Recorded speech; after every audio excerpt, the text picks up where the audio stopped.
8 of the Republican candidates for president taking the stage last night in Milwaukee for their first debate. Former President Donald Trump skipped the whole thing. Yes, he did. He did have an interview with former Fox News host Tucker Carlson. Here's what he had to say there. Saying, do I sit there for an hour or 2 hours, whatever it's going to be, and get harassed by people that shouldn't even be running for president? I just felt it would be more appropriate not to do the debate.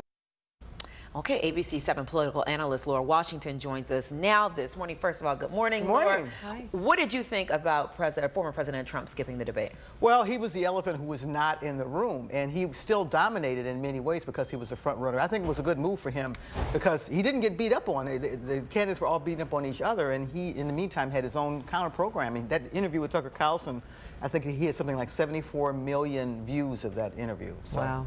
What were the key takeaways from the debate?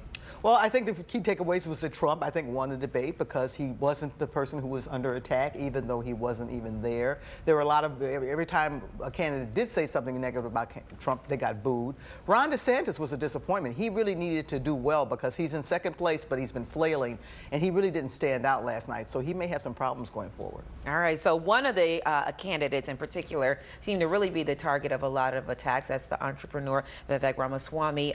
Let's take a listen to what he had to say. Now is not the time for on-the-job training.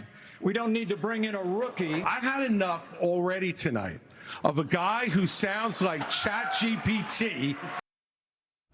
Yeah, so that was a sample and example of the attacks that he received. What do you make of that? And he got plenty of attacks. He's surging in the polls. He's been moving up. He's young. He's charismatic. And he's a Trumper. He's very much a big supporter of Trump. So I think he was seen as a threat by the other candidates. Well, speaking of which, one of the questions last night is if Donald Trump becomes the party's nominee, will you support his candidacy?